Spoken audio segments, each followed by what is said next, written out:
So this guy, I'm just gonna call him the guy, right? This guy, the guy.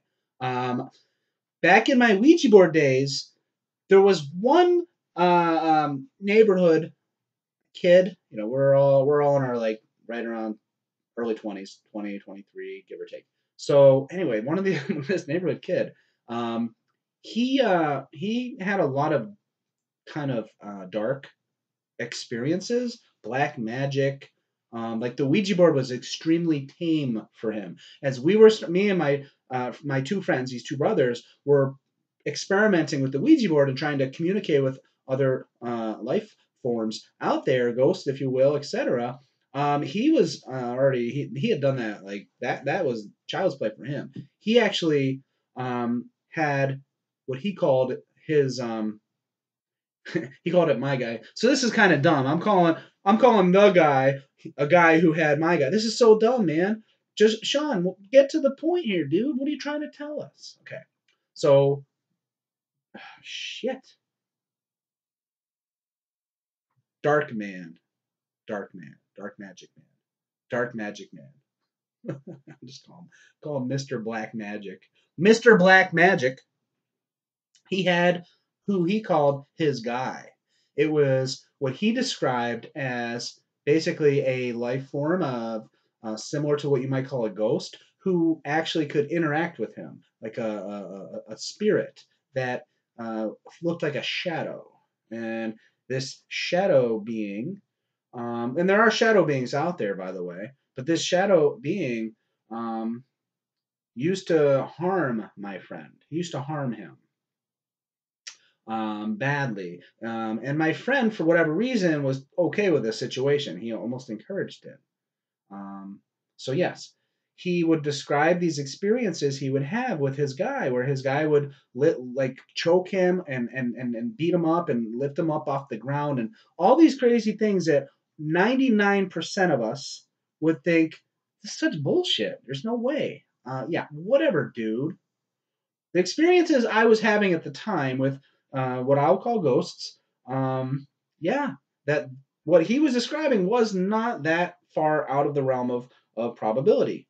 So, anyway, I'm going to link a video below. It describes how this same guy, the dark magic guy,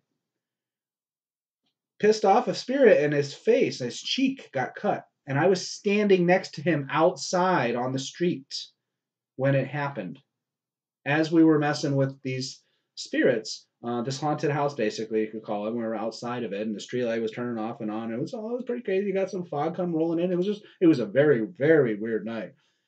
And yeah, his face got cut open right in front of me. His hands were at his sides. He was not injured. Split second later, he was. It was bleeding. He had a scab. It was scabbed up the next day. Again, the video I'll link below. Yes. So after I had gotten to know this guy a little bit, that had happened, and so yeah, maybe he was exaggerating on his experiences with his guy, messing with him and beating him up, or maybe he wasn't exaggerating. What I can tell you is there was some real unusualness to him and his situation. I would not be surprised one bit if his guy did beat the crap out of him and choke him and lift him off the ground. I wouldn't put it past him. Another thing about him was um, was that years later, nowadays, I'm reflecting back on those days in the past, and I believe it was probably a jinn. Again, the jinn are elemental beings, most commonly referred to in Western societies as the genie in the lamp or the genie in the bottle. Those are real creatures. They exist. They were on Earth before humans. And when humans came along, they kind of got pushed back as like not the dominant species of the planet. And they're pissed about it and they don't like us in general. And you can summon these jinn. And in the Middle East, it's much, much more known. Um, some if you were going to become an expert at summoning a jinn, you'd have to read about 10,000 different transcripts to be really like knowledgeable and competent to be able to control or summon and somewhat control or partner with these beings, these intelligent free will beings. Jinn are free will like humans. They operate under free will rules. So they can manipulate and change their environment. They can do what they will. They can choose to be good or evil from our human judgmental relative perspective, good or evil. Things like a lot of the animals and plants and other elemental beings aren't operating under the type of free will that we have here, where humans and jinn are similar, where they have free will. But anyway, yes, I would not be surprised if it was a jinn who was messing with my friend back then. So yeah, so I will catch you later. Have a great one.